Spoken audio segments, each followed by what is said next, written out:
Good morning, everybody. You can be seated. Wait for Krista to get Good unhooked here. morning. That's right. Good Unplugged. morning. Happy Sunday, everybody. We're glad that you guys are with us today.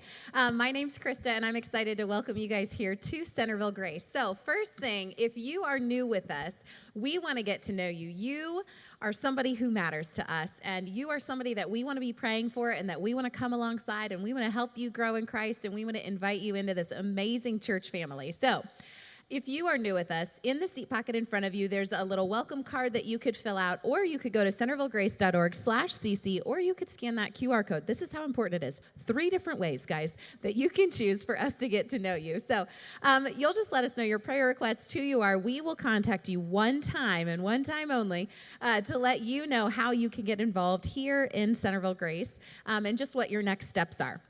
I do have another announcement that's actually not on the slide. So we have a young adults ministry, so people who are 18, 19, and then in their 20s. They are going to get together next Sunday after second service. So free pizza is going to be back in the old sanctuary. And then after that, they're going to go to Magic Castle and go and play putt-putt. So you do need to pay for your putt-putt. However, we do recognize that sometimes in life, putt-putt is not in the budget, and that's okay. We understand. So we don't want that to be anything that would stop you from going. So just talk to Chloe if that's going to be an issue for you, and we will make sure that you are paid for and that you can go and just hang out with this great group of people. So keep that in mind for next Sunday. And Ned is up here to talk about the Happy Church and just what's going on down there. Yes, if you're new, the Happy Church is our sister church down in Appalachia that was hit with all the flooding in Kentucky. And I was down there 3 times this week, Monday, Wednesday, and got a call on Thursday. The electrician they were expecting Friday wasn't going to show, so I had to go down yesterday. And anyway, long story short, Dave's going to talk about that today. At this point, we've been asking for clothes, and they have nowhere to put clothes. So I went down with a van load of clothes yesterday and had nowhere to put them. It's going to be 2 to 3 weeks before they need clothes because, you know, if you have no house or you have no place at church to store it, you don't need clothes right now. So we're going to store them here. But I would say hold off on your clothes donations until we let you know. And by the way, I still have a van load full of clothes. So if anybody wants to meet me down here at the end of the sidewalk after the second service, we'll unload those into one of the offices here. So appreciate a few guys helping me out with that. Yeah. Financial donations, just go to Give to Grace, the number 2, givetograce.org. All the ways you can give to the Happy Church are there. Mm-hmm. And we had a team down there yesterday. I wasn't the only one there.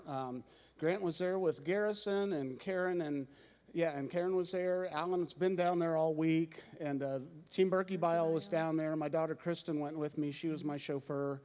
And Randy Sheaf and Pastor Mike's over there on the right. So got a lot done, but man, it's like spitting in the ocean. Seriously, there's so much to be done. So be praying for them. Pray for families that have lost everything, and consider giving financially to help restore everything that was lost. Yes. And a huge thank you to our church members. And I know that more of you guys have gone down to help. This is the second time within a year that they've experienced this flooding. So this is the second time within a year that the second poorest county in the United States is having to rebuild, that they're having to tear out all of the drywall in the church and in their homes and having to redo everything the second time within a year. So if you guys could really just be praying for them, be praying for our staff at the Happy Church as well, because they're not only rebuilding their homes, but then they're, working to encourage and to help their community as well. So please, please keep them in your thoughts, keep them in your prayers.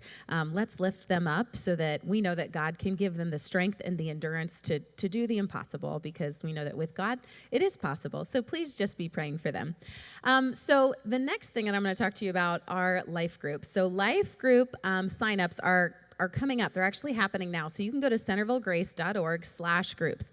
Life groups are smaller groups, 10 to 20 people, that meet weekly. We have free childcare for these. And this is your opportunity to really dig into life with people. You will share your prayer requests with people. You will get to know people. You will grow in God. You will grow in the Word. You will pray together.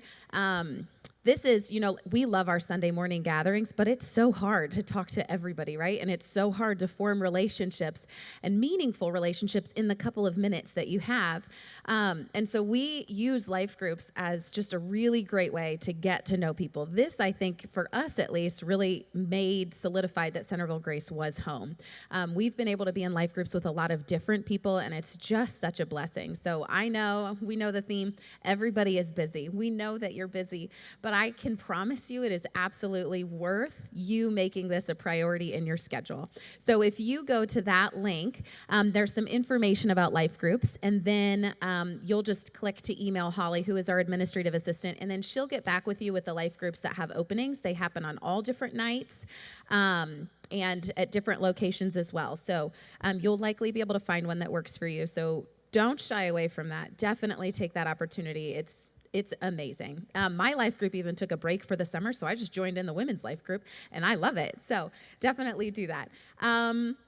Then next Saturday, we have our men's golf outing. So today is actually your last day to sign up for that, guys. So you could even get on your phone right now. I would not be insulted at all.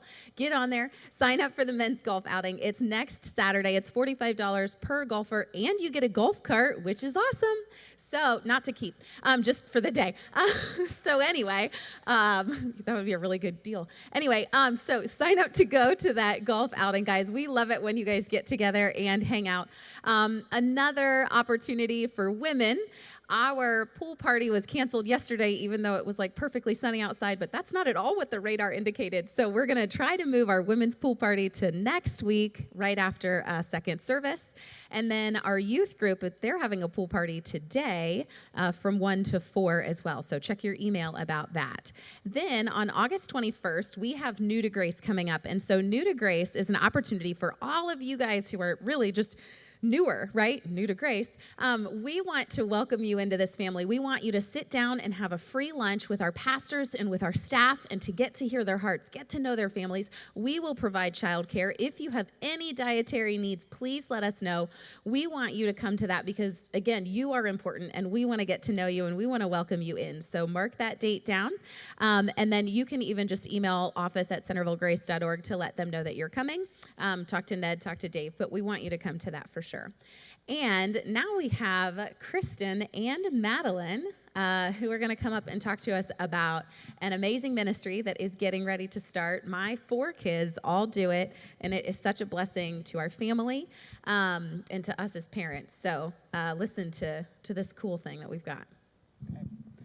Yeah, so we are opening registration for Awana starting today. It's for any kids who are basically 3 starting the school year through 6th grade.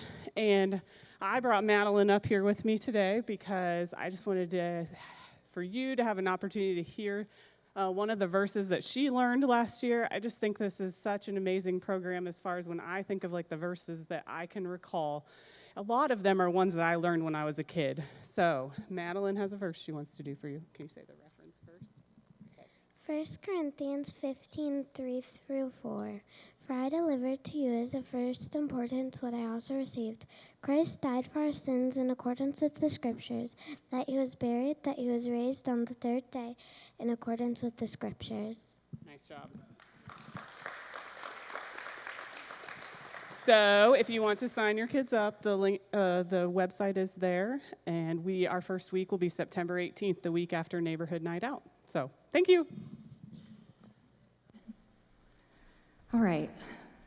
In Psalm 9, David writes, I will give thanks to you, Lord, with all of my heart. I will tell of all your wonderful deeds. I will be glad and rejoice in you. I will sing the praises of your name, O Most High. As we stand and continue to worship together, let that be the cry of our heart this morning.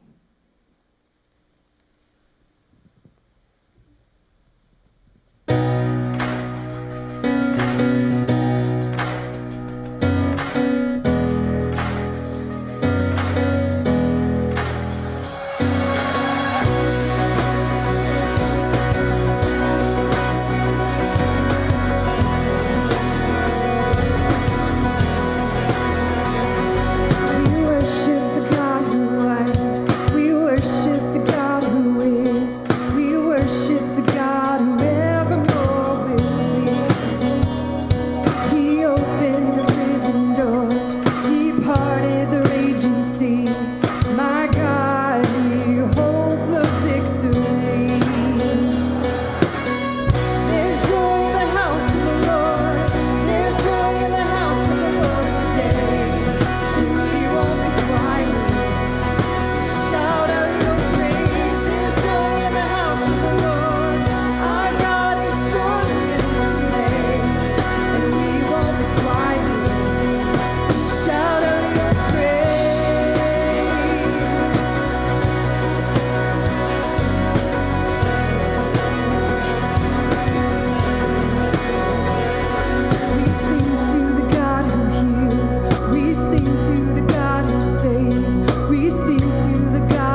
and we won't be quiet.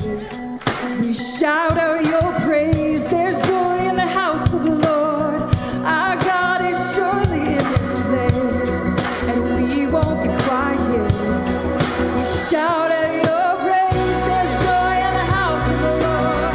There's joy in the house of the Lord today, and we won't be quiet. We shout out your praise. There's joy in the house of the Lord. Our God is surely in this place, and we won't be quiet.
You guys can have a seat. I hope that is true for you. You've decided to follow Jesus. That's our prayer this morning, and I hope that you realize that how true that statement is, that we have everything in Christ, that we have everything in Christ. He's all that we need. Thank you so much, Ben, for reminding that. Thanks to Pastor Seth for kicking on the drums today, man. He is so talented. Look at that. He loves it when I do that too, so it's great. Glad you guys could be here with us. Hey, one shout out before I get started this morning. We had our soccer camp this week called Kicking It with Grace, and we had a fantastic time, and this is most of our volunteers and coaches, but not all of them, but this is our group photo. So we had 50-some kids out there, and we just had a blast. So thank you so much for those who helped out with that. We had a lot of community kids you guys can thank. It's fantastic to be able to coach and to care for the kids in our community and to lead them to Jesus. And we planted a lot of gospel seeds this week, and so I'm glad to be able to be a part of that. So just a big shout out to Katie Jensen for helping get that started. So thank you, Katie, for that. Hey, if you're new with us, we are in part 3 of our new sermon series we're calling Running on Empty, The Exhausting Search for a Full Life. And one of the books that I highly recommend and kind of been using as a springboard is this book called The Ruthless Elimination of Hurry by John Mark Comer. I read this in preparation for our series, and one of the questions that John asks in the book, and he really doesn't ask, he just tells us, but this is kind of the question that I'm wrestling with. What if, he's right, what if hurry was your enemy? What if hurry was the thing that really kept you from really enjoying the full life that Jesus promised us? And so I was wrestling with this in my mind prior to the sermon series, and as a wife, my wife had to listen to me say, hurry is the enemy, over and over again kind of thing.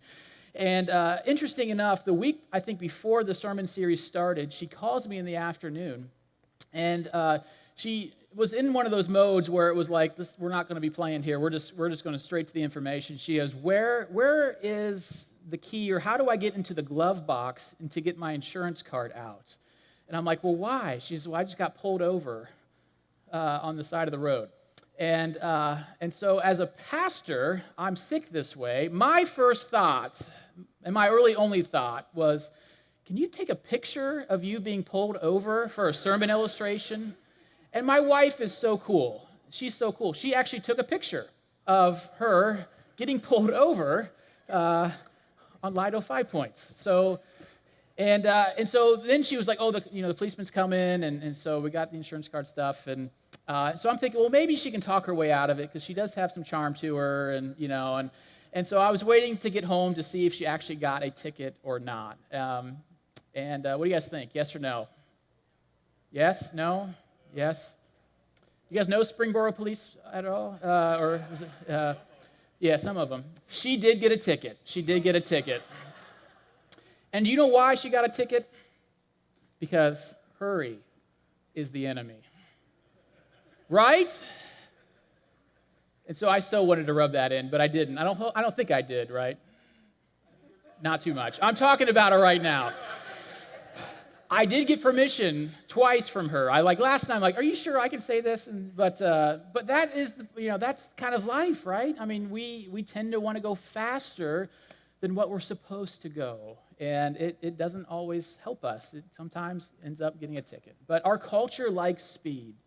And my point is, we just like to go fast. We're enamored with speed. We're enamored with hurry. We just one thing after another. We like fast cars. We like fast planes. We like fast flights. We like fast food. We like, the fast lane. We like to fast track things. We love fast deliveries. I don't know if you guys remember when a fast delivery was overnight.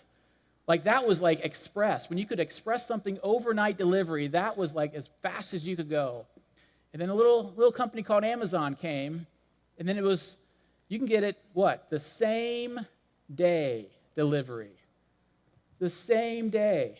And then they just upped their game. Now you can get things 2-hour delivery. Isn't that amazing? You can click a button, 2 hours later, it's on your doorstep.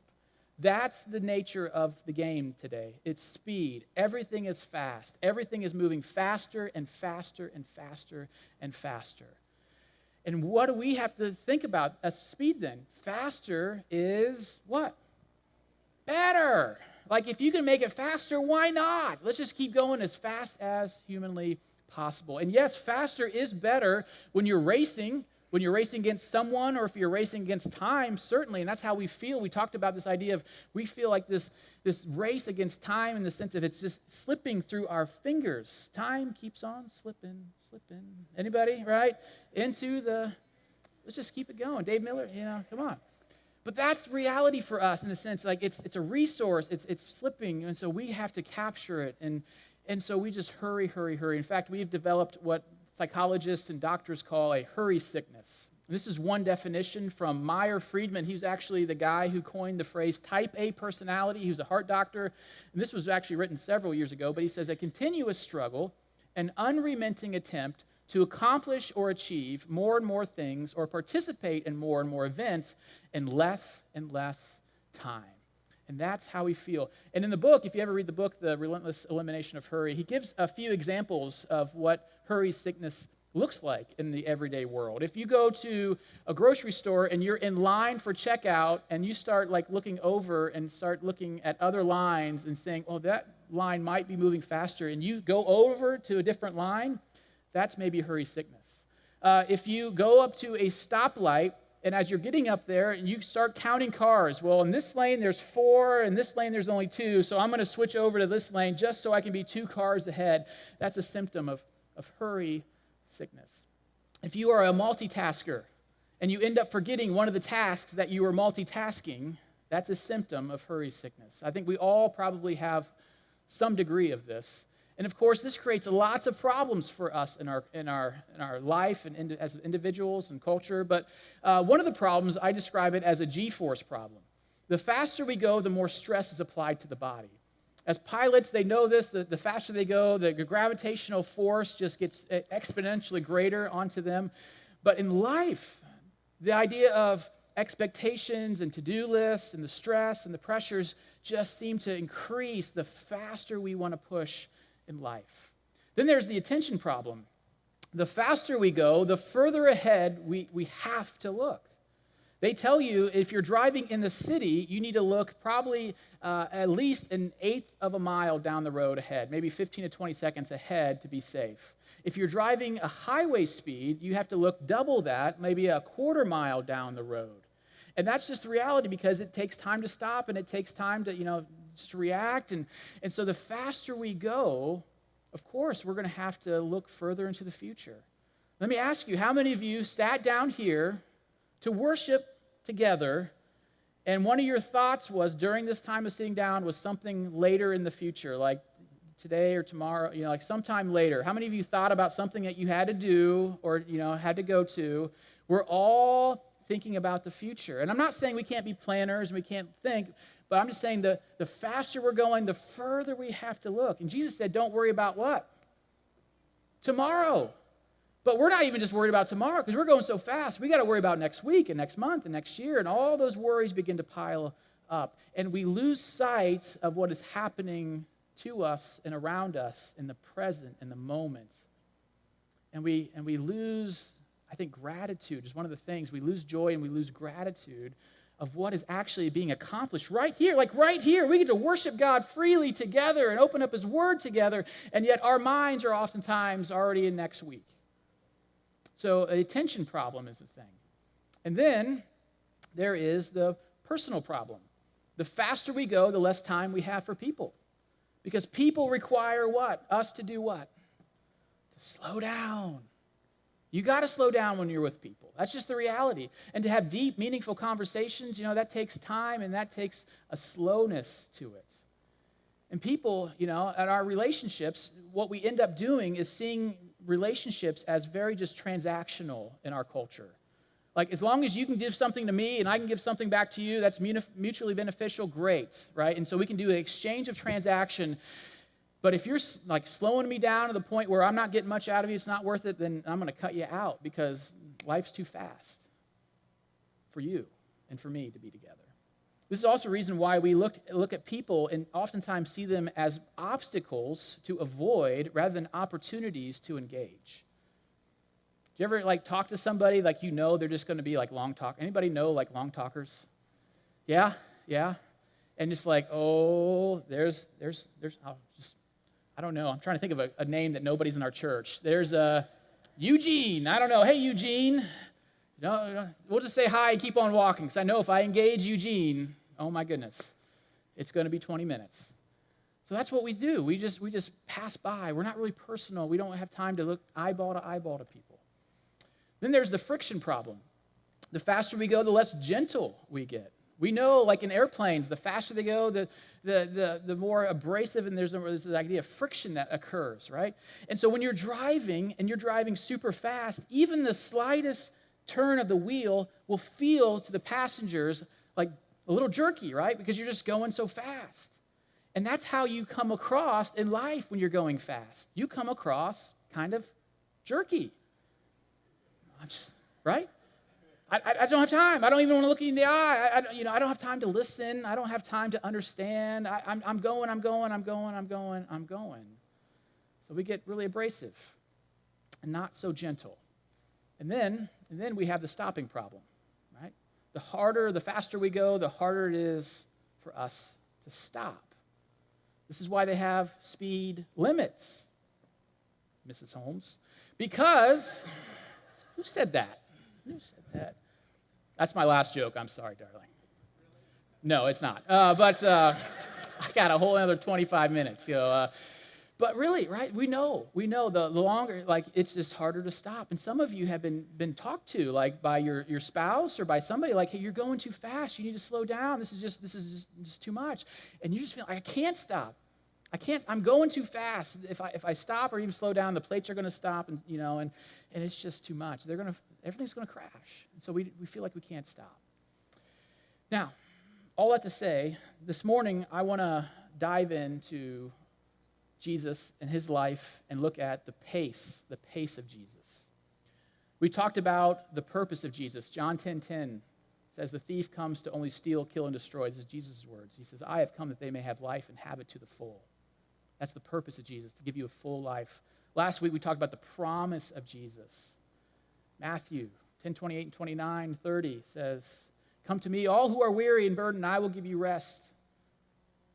Take my yoke upon you and learn from me, for I'm gentle and humble in heart, and you will find rest for your souls. For my yoke is easy and my burden is light. Jesus promised us a rest-filled life.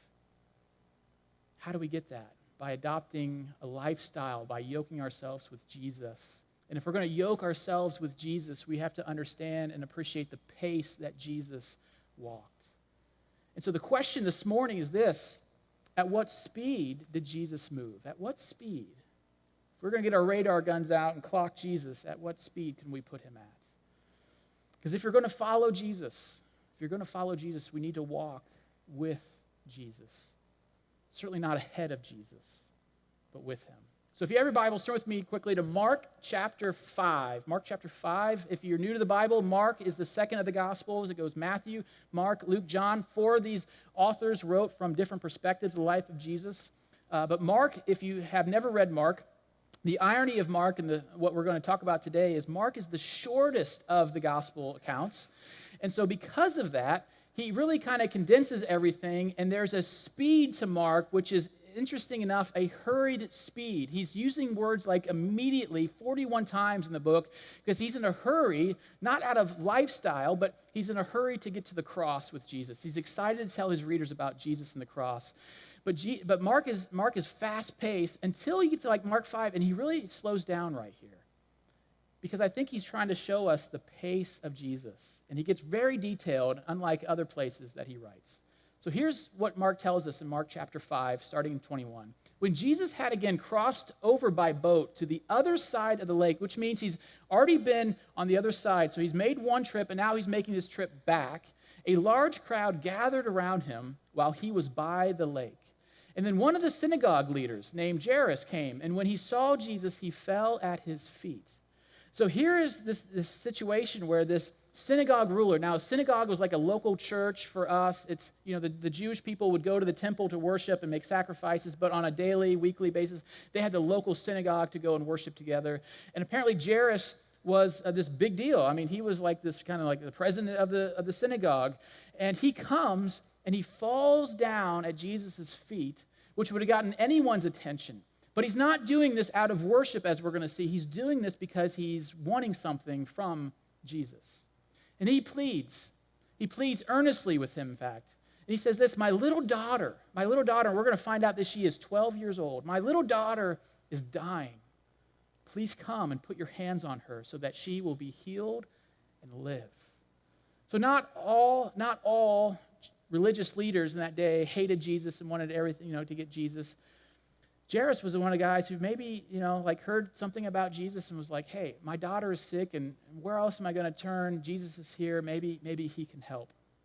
And so from the parents' perspective on this story, if you think about it, a parent's perspective, there is an emergency. Some of us have been there where our kids have been really sick, and we have to get them to the hospital, an ambulance, quickly. And so you can imagine just how much he is in a hurry, how much urgency there is for him. But then there's also Jesus' perspective, at least humanly speaking. If you understand the story, Jesus had already crossed over, and if you know the stories prior, he crossed over, and during that time, he calms the storm, he crosses over to the Sea of Galilee, he heals a demoniac, and it's like nighttime, and then he comes back. And so by this time, he's been working, he's been doing ministry, he's been up all night. I'm sure he is fatigued. And if it was me, it would have been like, sorry, guy, office hours are closed. I'll be back, Monday at 9. Come then. But this is Jesus. He doesn't do that. There's an emergency. And so he agrees. It says this, Jesus went with this man, and a large crowd followed and pressed around him because they just heard Jesus signed up to go heal a sick, dying girl. I would want to be front row center for that too, right? Let's go. And so we don't know how big the crowds were, hundreds, maybe thousands he could amass at one time, and they all go with Jesus. And he goes, but he doesn't move at the pace, as we're going to see, like Jairus would want him to. Because let me pause here. If this was you, if someone came to you and said, hey, my daughter's dying and, I need your help, can you come? How fast would you move? We would be as fast as humanly possible, right? We would run. I know some of you, guys and gals, you would take off and you would run. How fast would Jairus would want you to move at this point? You can just feel, I can just feel when I read this sense of hurriedness in the story, of just everybody's pressing, the crowd's on, let's go. We don't know how much time we have. So think of Jairus, think of the crowd. Now, at this point, Mark introduces us to a second person who's needing something from Jesus. A woman, an older woman, from this daughter at least, a woman who was there. And Mark tells us that she's been subject to bleeding for 12 years. Think about that, 12 years. 12 years of isolation, because in that culture, in that time, if you were a woman bleeding, then you would have been seen as unclean. And every time the bleeding would start, you would have to basically isolate yourselves from your family, from your friends, from your community. So for 12 years, she lived probably in isolation a lot of that time. And not only that, but it tells us that she had suffered a great deal under the care of many doctors, because at that time, and you can imagine the kind of medicine they practice. It's like, here, bite on this, and we'll cut this. And, it was really almost barbaric in the sense of how medicine is done today, comparatively speaking. And not only that, but she spent all that she had. So not only was she getting really terrible treatment, that she was giving her last dollar, last coins to take care of this problem. And yet, it wasn't getting better. In fact, it was just the opposite. It was getting worse. You feel for this woman?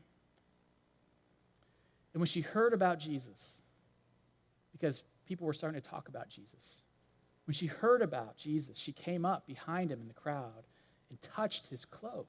Well, why? Because she thought, if I just touch his clothes, I will be healed. And that was kind of the predominant idea. Like, if I just get next to Jesus, if I could just touch Jesus, and maybe he could heal me. And it works. Immediately, here's one of the immediatelys. Her bleeding stopped, and she felt in her body that she was freed from her suffering. And at once, Jesus realized that power had gone out from him. Now, pause here. We know what just happened in this story. We understand the interchange that just occurred between Jesus and this woman. But nobody else does. This wasn't like a Marvel movie where you see like the big energy rays coming out of Jesus, the big glowing things and transporting themselves to this woman, and she's beginning to glow. Nobody is seeing any of this. It's just simply there was this really personal, intimate interchange. She touches Jesus, and he feels something, and she feels something, and that's it. And what I love about this, there's so many neat little aspects we can't get into, but one of the things is that here's a woman who's unclean. And what happens when an unclean person touches another person? They become what? Unclean. But not Jesus. When she touches Jesus, she becomes clean. And she becomes free. I love that. But Jesus has the wherewithal, the awareness to understand what took place. And so how fast did Jesus walk? Jesus walked at a pace that allowed him to be present, to have situational awareness. See, we can go so fast that we don't even know what's happening to us as individuals. We don't even know what's going on inside of our souls and how it's, all the stress is affecting us. And Jesus had the presence to understand what was going on around him, including what was going on to him. He was that present in the moment. And when he feels this power, and I would have loved to understand more of that, like, Mark, tell me more about that power. That's kind of cool. He turns and he turns to the crowd. So he stops, it says. He turned to the crowd. And he has this question. Who touched my clothes? Now, if this wasn't like a serious situation, if this wasn't like what he was going to was even a more serious situation with the emergency, I mean, these are like life and death matters. This could be funny if it wasn't for that. Because here is Jesus, surrounded by people who all thought, maybe if I could just touch him, I could be healed. I mean, imagine if that was the predominant thinking of people. And here is Jesus with this crowd asking, who touched me?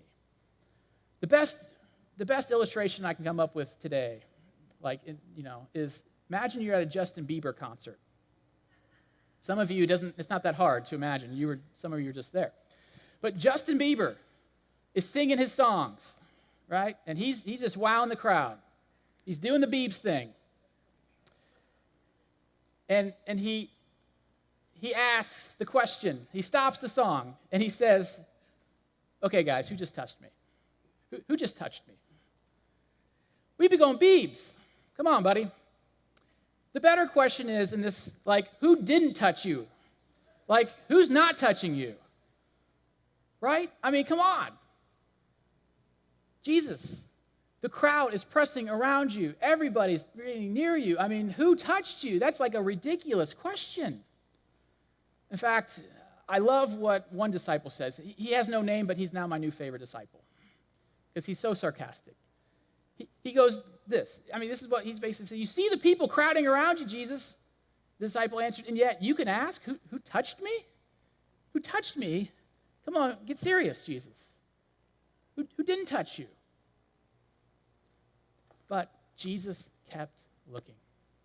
Jesus kept looking to see who had done it. I love that. He stops. He stops. And he begins to look around. And you can almost see like he's looking at people's eyeballs. Was it you? Was it you? Was it you? Was it you?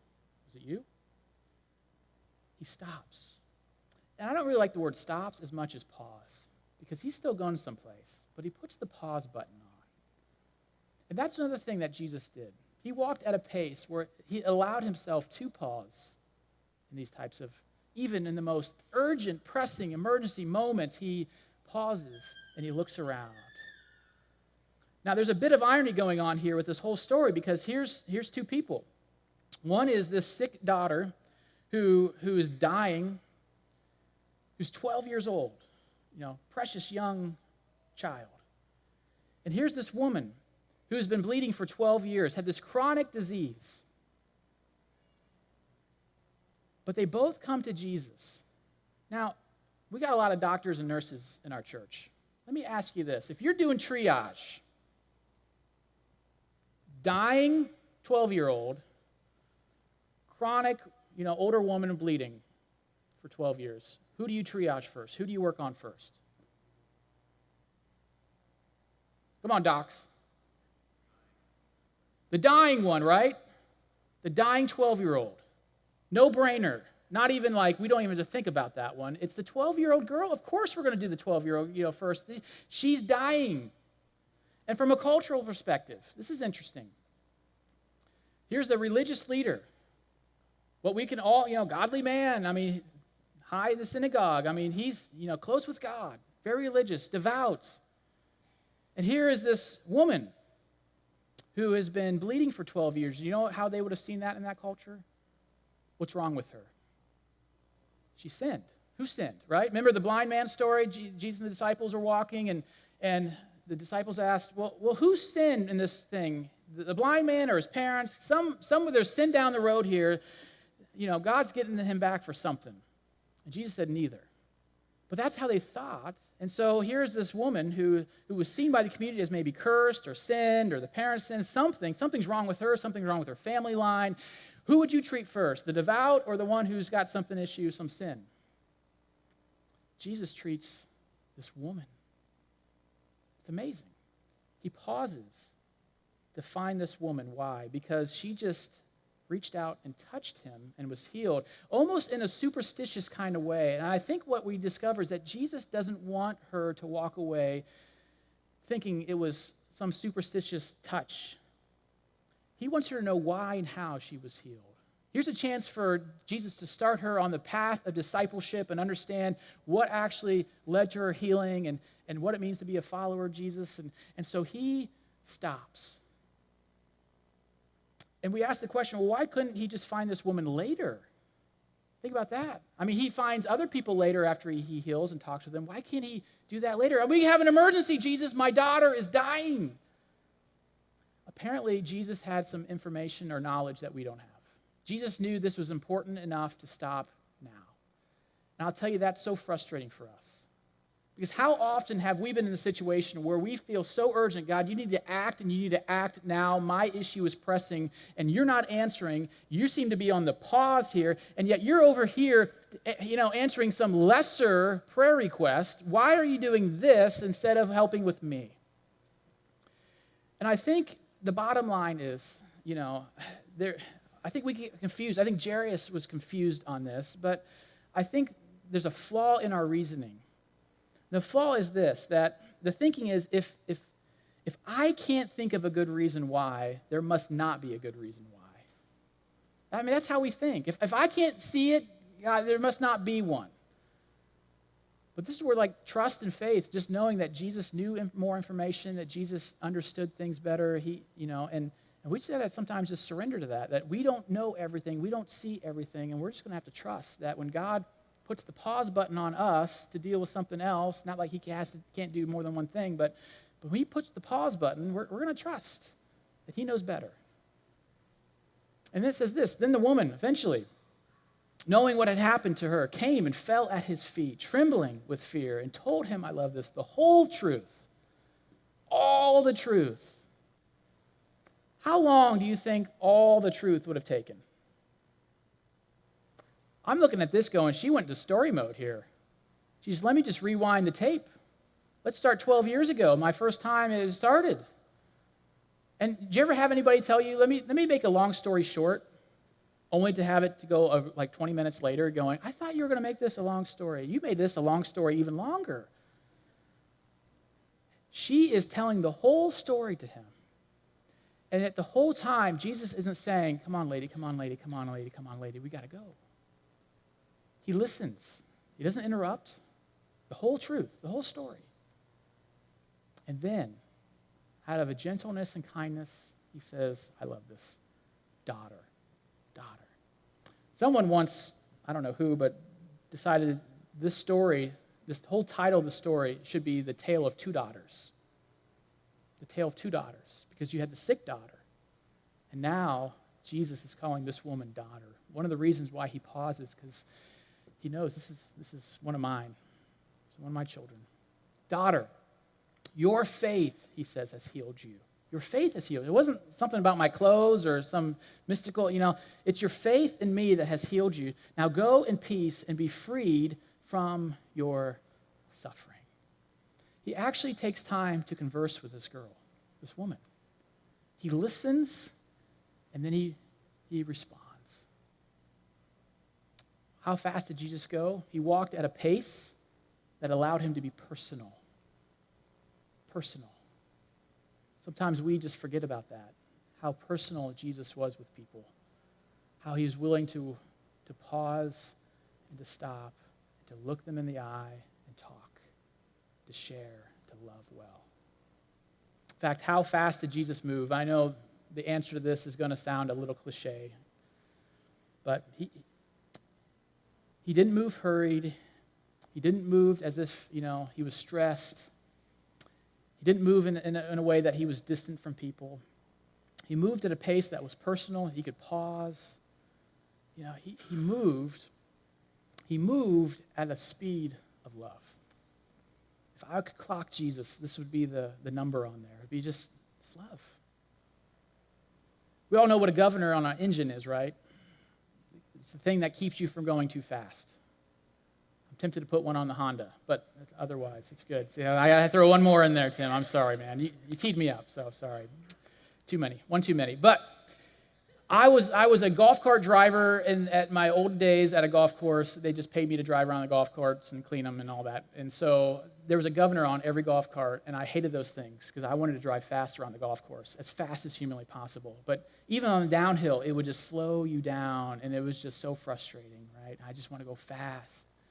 I think Jesus had a governor on him, but it wasn't frustrating to him. But he had a governor. He moved the speed of love. Here's what one Japanese theologian who wrote the book 3 Mile an Hour God wrote. He says, God walks slowly because he is love. If he is not love, he would not have gone much faster. Or he would have gone much faster. Love has its speed. It is an inner speed. It is a spiritual speed. It is a different kind of speed from the technological speed to which we are accustomed. It is slow, yet it is Lord over all other speeds, since it is the speed of love. Because that's what love requires us. It requires us to slow down. Paul, in his letter to the Corinthians, when he's writing about love, describing what love is, many of us have read this and used this in our marriage, in our weddings, but love is what? What's the first thing that he said? Love is patient. Love is patient. You know what patience is? It's deciding to move at the other person's speed. It's not getting behind them, honking the horn, going, let's go, let's go, let's go, we're in a hurry, let's go, let's move it, we got things to do. It's going, I want to walk with you. Therefore, I'm going to slow down to be with you. To be patient, I say it this way, to be patient with someone is to be willing to be present with someone. If we want to be present with people, if we want to be present with Jesus, we need to learn to walk his pace and to be patient.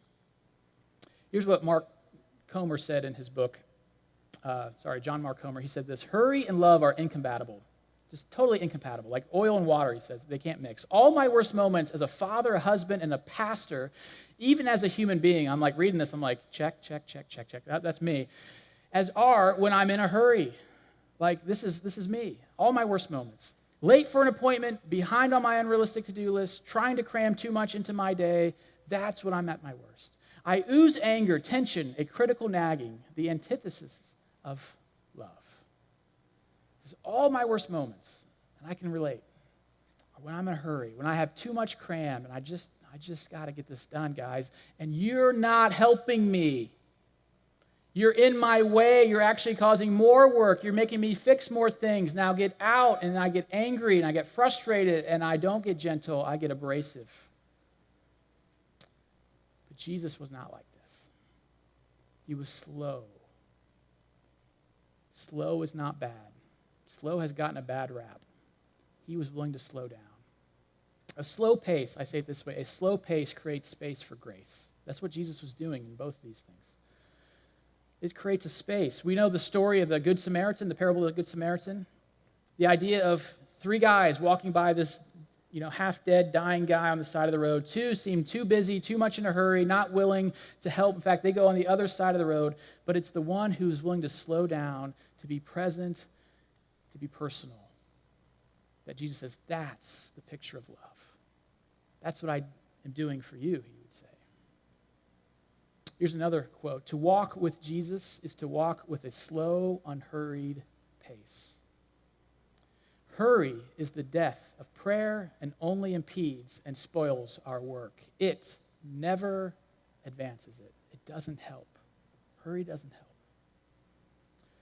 Well, what about the sick girl? We got to finish that part of it, right? What about the sick girl? She's still sick. She's still dying. Jesus, let's stop the conversation.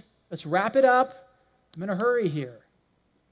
Well, while Jesus was still speaking, some people came from the house of Jairus, the synagogue leader, and they had news. Your daughter, well, she's dead, they said. Why bother the teacher anymore? Can you imagine Jairus at this moment, what he's thinking? Like, if you would not have stopped, if you would not have listened, woman, if you had not gone the whole truth, if you could have just kind of kept your mouth a little, if you could have been brief, you could have made it. Now it's too late. It's too late. Everyone's thinking it's too late. Overhearing what Jesus, all this, what they said, Jesus told them, I love this, don't be afraid, just believe. Don't be afraid. Underline that. We'll get back to that. He did not let anyone follow him except Peter, James, and John, the brother of Jesus. So he dismisses the crowd. And then look what next. He says this. When they came to the home of the synagogue leader, Jesus saw a commotion with people crying and wailing loudly. If you read Matthew's account of this, Luke's account, they've already gotten the flutes out, the dirge stuff out. They're doing the funeral. It's like, it's game over. It's done. But he went in and said to them, why all this commotion and wailing? The child is not dead, but asleep. And this is almost sounds insensitive at this point. Like Jesus, no, you're wrong. She's gone. In fact, they laughed at him. And after he put them all out, he took the child's father and mother and the disciples who were with him and went in where the child was. And he took her by the hand and said to her, I love this, Talitha Koum, which means little girl, I say to you, get up. This expression would be the expression that any parent would have whispered into their child's ears in the morning to wake them up gently. We've all been there as parents, right? We kind of it's that fun, precious moment when they're breathing but not yelling, and it's like, oh, they're so sweet.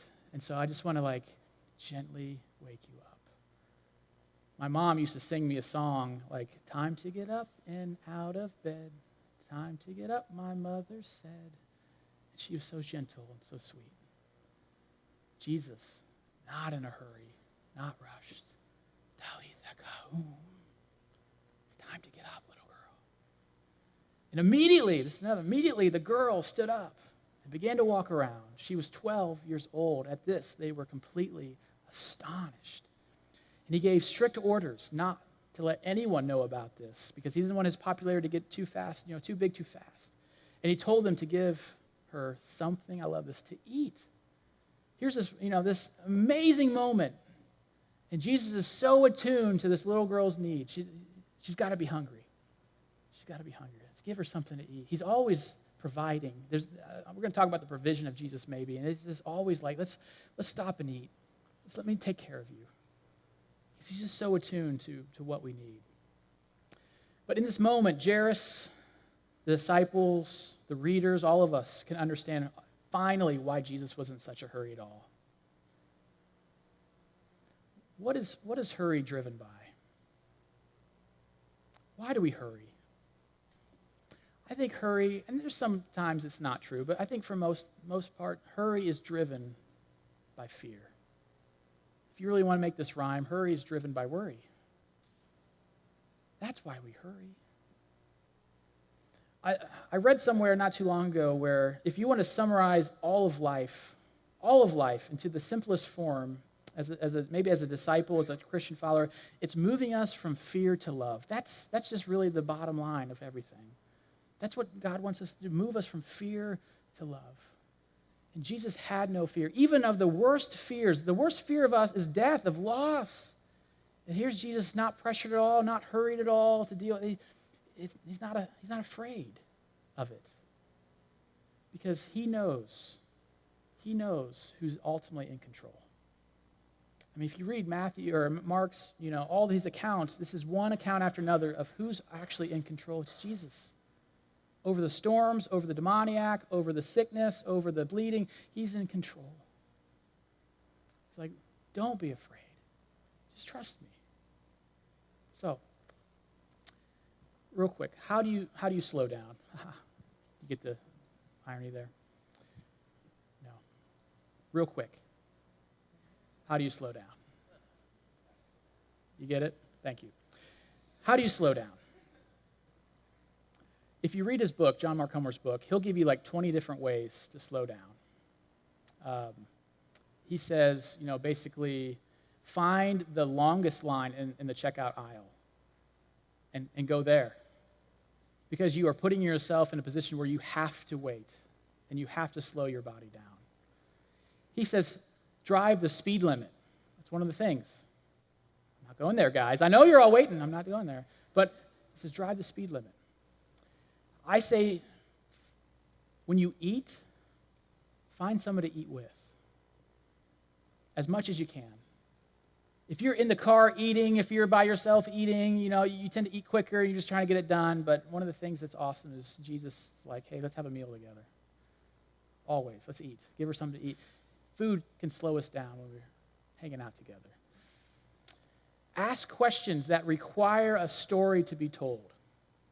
Instead of going, hey, how are you today? And people say, fine, good. Ask a question that requires a story like, hey, tell me the best part of your week. I want to engage with you.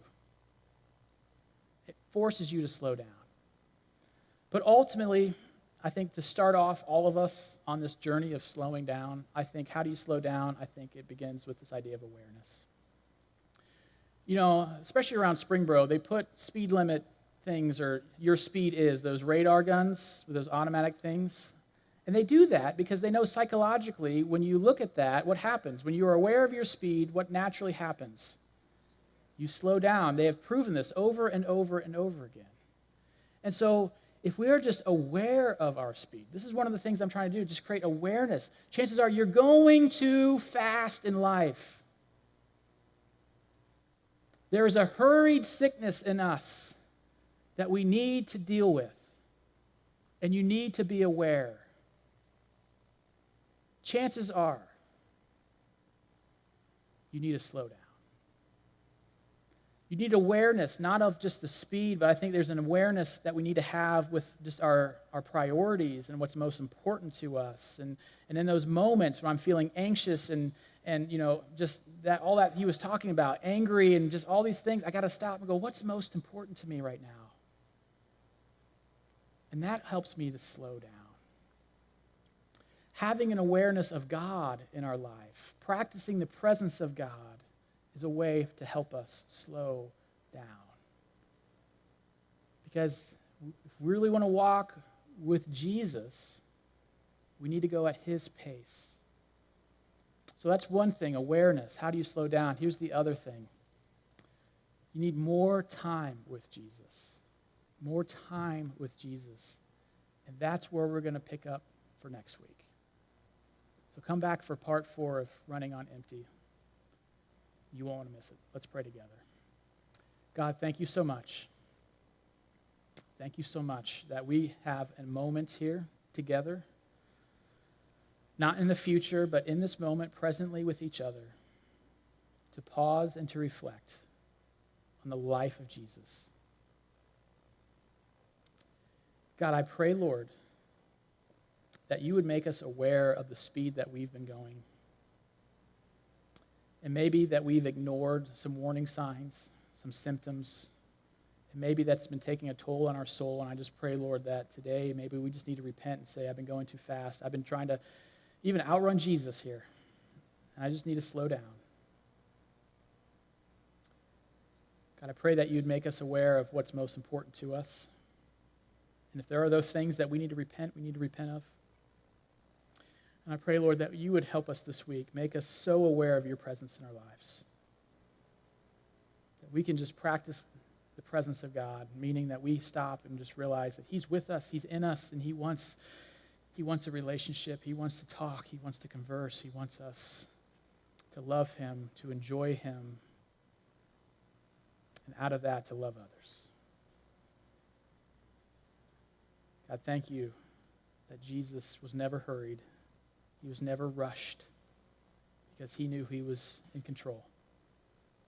And as we yoke ourselves to him, we know and we can surrender the fact that he's in control. So we're going to walk with him at his pace, at the speed of love. We pray all this in Jesus' precious name. Amen. Hey, thanks for coming this morning, and have a great rest of your slow Sunday. Can I just ask one thing? If anybody wants to stay around and help me get a couple soccer goals put away, we have the big ones out there on the side yard. If you want to come and help me out, that would be fantastic. And what's that? And Ned needs help. Well, he always needs help. Ned needs help on stuff, so he's back there and over there. You guys know. And then sign up for golf, fellas. It's going to be a lot of fun this Saturday. We'll see you back here next Sunday. Take care.